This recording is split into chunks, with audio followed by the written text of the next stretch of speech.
Good evening, ladies and gentlemen. I'm General Retired Rick Hillier, and thanks for joining us tonight, either live or thanks if you're watching this a little bit later on. And what we're doing here this evening in Shots with Soldiers is simply using this show as a vehicle, as an opportunity to pay our respects to Canada's sons and daughters who have served our nation in Canada's uniform. And whether they served 100 years ago and survived their service in World War I, for example, and then passed later, or whether they died in service during World War II, or whether they served recently or still serving, we just want to repay respects to them. And Shots with Soldiers, that's our title.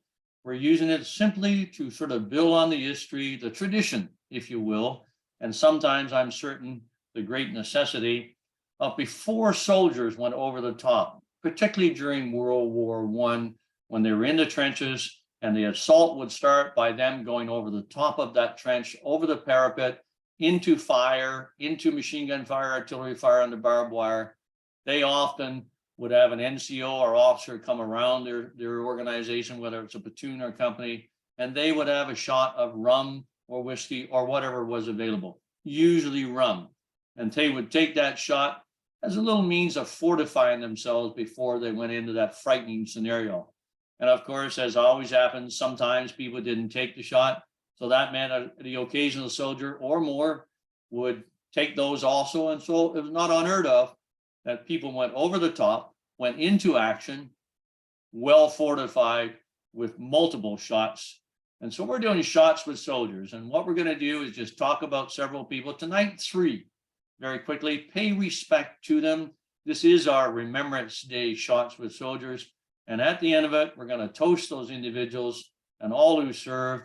And we're going to use a shot of your choice. It doesn't have to be alcoholic. Tonight, I'm going to use a shot glass. That's a D-Day shot glass. I got it at Juno Beach, where the Canadians went ashore on the 6th of June, 1944 with other allies. And I'm going to use in that shot glass Sappers rum.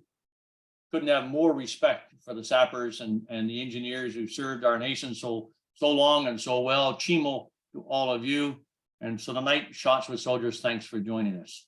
I'm going to do 3 soldiers tonight. And I say soldiers, sailors, aviators, special forces troopers, wrapped up in that generic term. The first one I'm going to talk about is actually an aviator. And I want to talk about, just for a couple of minutes, Captain Roy Brown. Captain Roy Brown was born in 1893 in Carleton Place here in Ontario, just across the city of Ottawa from where I am tonight. He joined for World War I and trained as a pilot. He went through a complex series of steps to become that pilot. Very quickly was identified as being a natural at it, but in the aircraft of the day, of course, had his challenges, just like everybody else did. During one of his training episodes, he crashed his airplane, ended up with a bone broken in his back and ended up in the hospital for 2 hours. He recovered for that, was attached to the Naval Air Service of the Royal Navy, not the Royal Canadian Navy, and flew missions along the English Channel and the coast of France. And then he went over back into the Air Force and was flying over France as a fighter pilot. He became an ace during World War I with 10 confirmed kills and numerous other ones that were not confirmed, but most probable. I first read about Captain Roy Brown when I was a very young boy. And when I was a young boy, this was a long time ago, my mom, knowing I loved military history, bought me a book that had just been published called They Flew to Fame. And it was just really a young teenager's book with short stories on all kinds of aviators who had actually achieved some fame because of their flying. Amelia Earhart was described in it, a story about her. The Wright brothers were described in it, a story about them. And one of the individuals was Captain Roy Brown. And Captain Roy Brown became famous, if you will, because of an incident. In addition to shooting down the 10 enemy aircraft and strafing numerous ground installations, on the 21st of April, 1918, he was flying over France, over the front lines, over the trenches, and with a squadron. And his wingman was a brand new pilot, and he was told just to fly around the edge and do not get involved in the fight because you're such an amateur, you'll get shot down, to watch what the other pilots were doing and to learn from them, but above all, to stay out of trouble. There was another pilot on the German side, and it was the Richthofen Flying Circus that was flying against Captain Brown and his squadron. And that pilot was von Richthofen's cousin. And he also was a brand new pilot and also had been given those same orders. Stay on the fringe of the fight. Don't get engaged because you're a brand new pilot. You will get shot down. Watch what the other pilots do. Learn from that. And soon after that, you'll get into the fight. Captain Brown's wingman was doing what he was told, flying around the edge of the fight, when he saw that German pilot doing the same thing, and in his aggressiveness went after him. And when he went after him, he was spotted by the Red Baron, von Richthofen himself, who then flew to his cousin's assistance and got on the tail of that young amateur fighter pilot from Canada and started pumping machine gun rounds into him. Captain Brown saw von Richthofen's triplane head towards his wingman and dived after the Red Baron to try and help out his wingman, shot up his airplane, shot up von Richthofen's airplane from behind numerous times, and then actually got chased by von Richthofen across the no man's land at very low level, only some 50 to 60 feet above the ground, as he attempted to escape with the Red Baron on his tail. At some point in that chase, after Captain Brown had fired the Red Baron's plane full of machine gun ammunition, numerous rounds into him with visible impacts and visible pieces of the plane disintegrating, and then the chase going on in the reverse. At some point during that chase, von Richthofen flew into the ground because of his wounds, and his body was recovered by an Australian battalion who was in that series of the trenches. When in that book, They Flew to Fame, and I was looking at the book, trying to remember it. I'd lost it now years ago. And I actually went on Amazon today and found it and ordered it, They Flew to Fame. In that book, they gave complete credit to Captain Roy Brown from Carleton Place for shooting down the Red Baron and actually making history. And bear in mind, the Red Baron had 80 kills to his credit by then. So he was a devastating, impactful force on the Western Front, and taking him out of the battle was crucial. Since then, there have been all kinds of other claims about, did Captain Brown actually shoot him down? Was he more probably shot down by an Australian sergeant with a Bren gun in the trenches? And there are all kinds of sort of thoughts about that. I go back to the book that I read first, They Flew to Fame, and I believe that Captain Roy Brown shot down and caused the death of and killed the Red Baron and took him out of the fight. Regardless of whether that is correct or not, he was an ace. He fought for Canada. He fought superbly, came back to Canada after the war, and age 50, died of a heart attack. So died very young after living through those incredible stressful times, and you have to wonder yourself whether or not Captain Roy Brown's short life was caused by his service and the incredible stresses that under which he came. At one point, one of the wing commanders was visiting his squadron and looked at him and saw him and wrote somewhere that Captain Brown looked tired, he looked exhausted, he had lost more than 25 pounds, and he looked like he needed a break. And the colonel said to him, "You need to go on some R&R and recover." Captain Brown elected to stay on in the squadron, but was removed for exhaustion and illness, physical illness, probably caused by exhaustion, just a month later, after chasing and shooting up the Red Baron. So Captain Roy Brown from Carleton Place served us in World War I, served us as a fighter pilot, served us as a ace, and in my view, served us by shooting down and killing the Red Baron and removing that incredible menace from the Western Front. That's our soldier that we're paying tribute to tonight from World War I. I'd also like to pay tribute to a soldier from World War II. And I've mentioned this individual on Shots with Soldiers in the past, Rolly Armitage. Rolly Armitage is also from Carleton Place. Maybe Carleton Place produces heroes, I don't know. But in those two cases, they certainly did. He joined for World War II, a big strapping man. He joined the artillery, served in the Royal Canadian Regiment, the 3rd Royal Canadian Regiment, the Royal Canadian Artillery, went ashore in Juno Beach and fought throughout Normandy throughout the summer of 1944 as a sergeant, an artillery technician assisting his officer, an artillery forward observing officer, calling fire in from both artillery pieces, calling aircraft in to bomb the German locations, and calling in naval gunfire in that ferocious fight that was June, July, and August in Normandy in the summer of 1944. Very capable individual, meticulous in his duties, always making sure things were right. He and his officer were in a dugout one day in Normandy in July, and the officer left to go out for something to get orders or receive some information. And it was right at the moment when the German artillery burst came in, and his officer was caught in the middle of it, outside of the bunker, and was horribly wounded and passed away a very short period of time later. Rowley got to him after he was wounded, could not stop the bleeding. The officer was evacuated, and that was the last time Rowley saw him. I was in Juno Beach, or on Juno Beach, and in Normandy with Rowley Armitage some 8 years ago. And we went to Benny-sur-Mer, where his officer was buried, and we stood around, and I could not help but marvel that after all these years, from 1944 to when we were there 8 years ago, after all these years, Rowley Armitage still thought the world of that officer and talked in detail about what a great leader he was, and how he put service before self, and how he looked after those that he wanted to follow him and ensure that they were ready to go into action and do their job with the greatest probability of being successful and surviving to come home to their families. And I remember thinking in Benny-sur-Mer that day that, oh my goodness, if you look for something to achieve in life, there's a guy who's achieved it, and what an example to follow, that all these years later, 70-something years later, somebody still thinks you were such an incredible leader. And as we stood there around the grave, there were about 20 of us. We had a piper there who played last post and lament.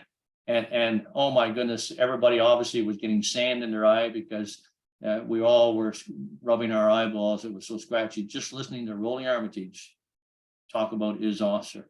He came back to Canada, went to veterinarian school. He became a horse racer. He became a politician in West Carleton area of the city here in Ottawa. And Rowley Armitage, at 97 years of age, is still alive. He married, spent more than 20 years with his wife. She died, sadly.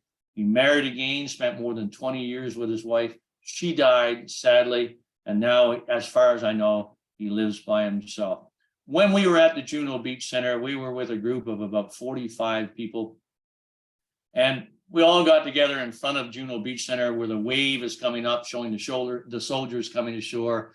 And I talked to them a little bit about soldiers coming ashore, soldiers going in the face of the enemy. And I said, you know, here's what we're going to do. I'm going to ask Rowley Armitage to stand right there, and we're all going to line up one by one, and we're going to go past Rowley Armitage, and we're going to shake his hand, and we're going to personally thank him for what incredible service. In our group, there was a lady who was in her 70s.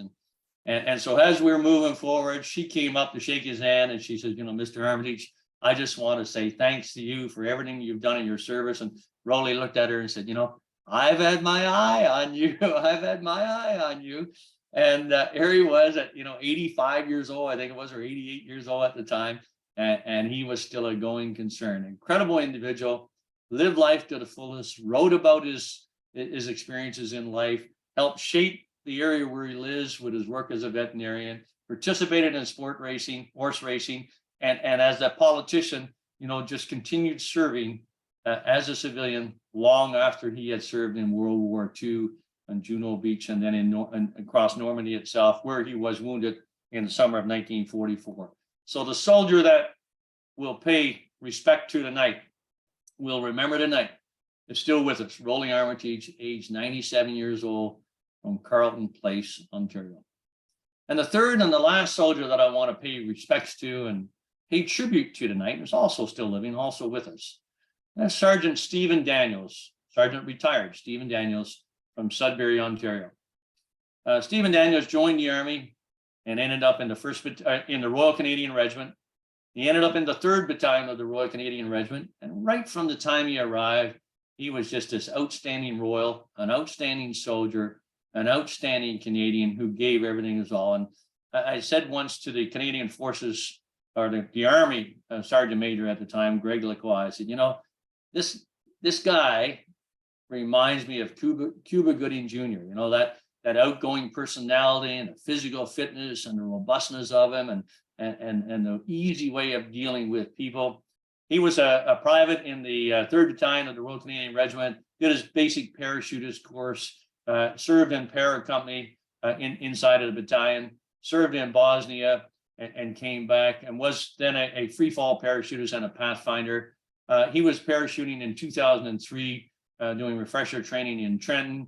And he's, as he told me after he came in on a landing, he was traveling quite fast. He said, at the last second, I have no idea why, but he lifted his legs.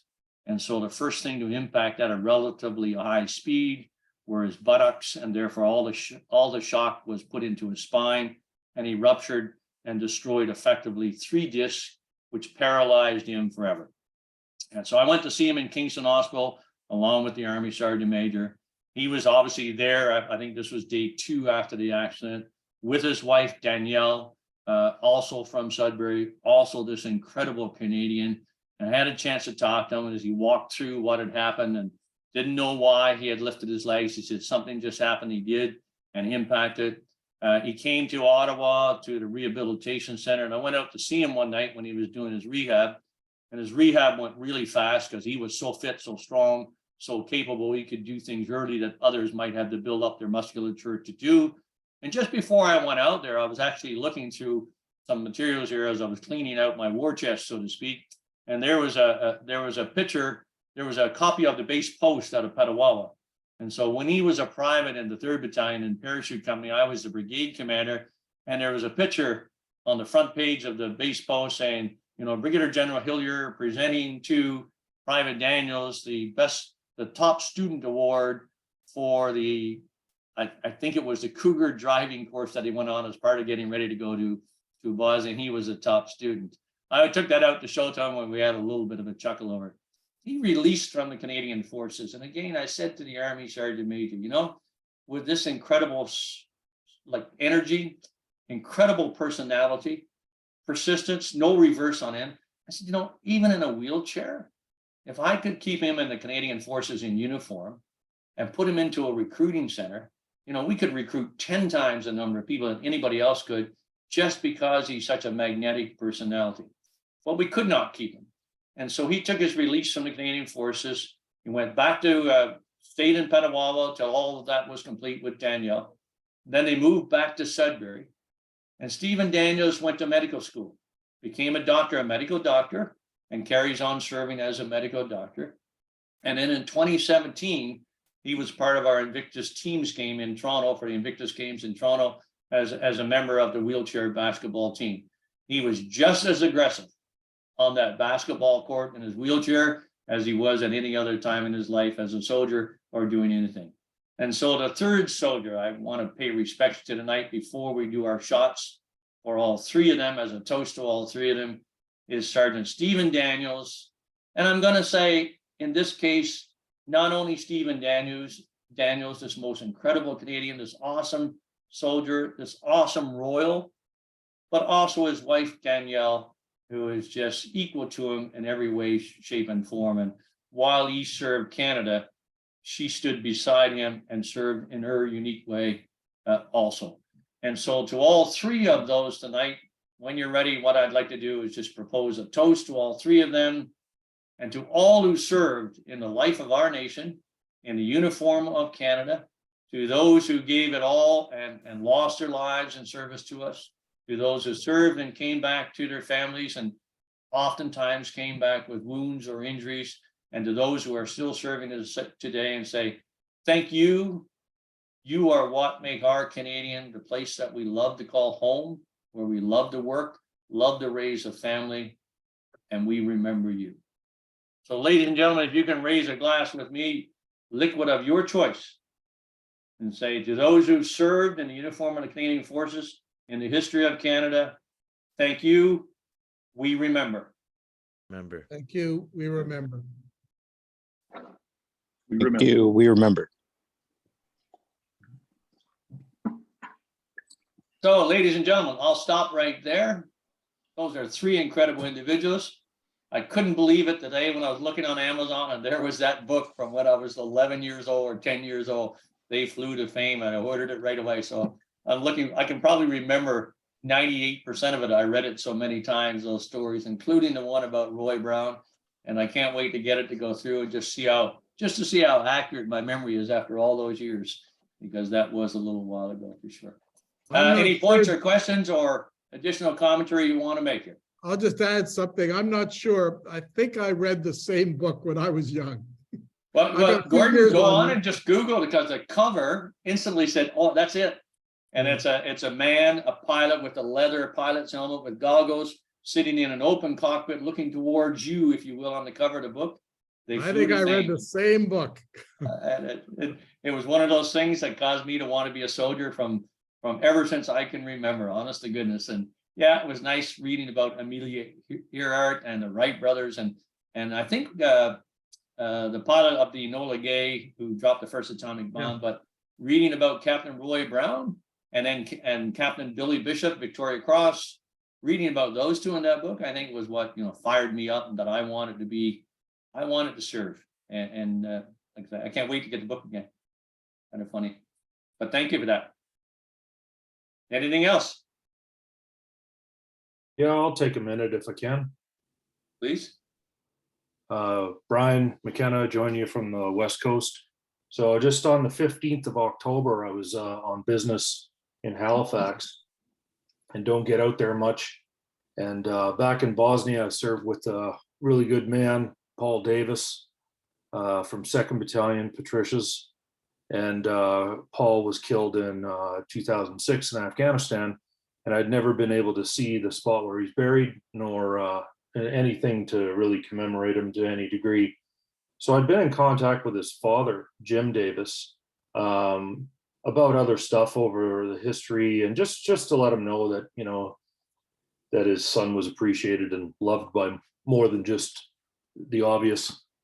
And he went and he decided he was going to pick me up at the airport in Halifax, take me to my hotel, let me drop my gear off, drove me then back to Sackville, showed me where Paul was buried, showed me 9 spots down where another mate of ours, Shane Schofield, was buried, and Shane died in a vehicle accident outside of Shiloh in 09. And it just, this guy owes me nothing, yet he would just do that for someone he'd never met, because the simple act of just saying, "Hey, I knew your son," and he meant a lot. So it's almost 15 years plus since Paul was killed, but finally did get to see his resting place, largely due to the acts of a kind man named Jim Davis out in Halifax. Thanks. Brian, thank you. First of all, thank you for sharing that. I remember very well Paul Davis and when he died, and return of his body, and meeting his dad, Jim. And I've been in touch with Jim Davis, in fact, a considerable number of times over the intervening years. And how do we keep touch with people these days? He's a Facebook friend of mine. I hear from him regularly, I see him occasionally. And Jim is dedicated, his mission now is to ensure that his son is not forgotten. And not only his son, but the battle brothers and sisters of his son, that they are not forgotten, their service is not forgotten. And this country always realizes that we owe them a debt of which we can never pay. Jim Davis is an incredible Canadian himself. I can see where his son got that willingness to serve directly from him, and desire to serve. So thank you for sharing that. I have not been to Paul's grave personally. I've seen many pictures of it from Jim, but I will get there one day. I will get there one day, is my intent. Thank you. Glad you had the opportunity to go and connect, quite literally, and visit with Paul. Anything else? In that case, I'll say thank you, ladies and gentlemen. Gabby, it's good to see you. You're doing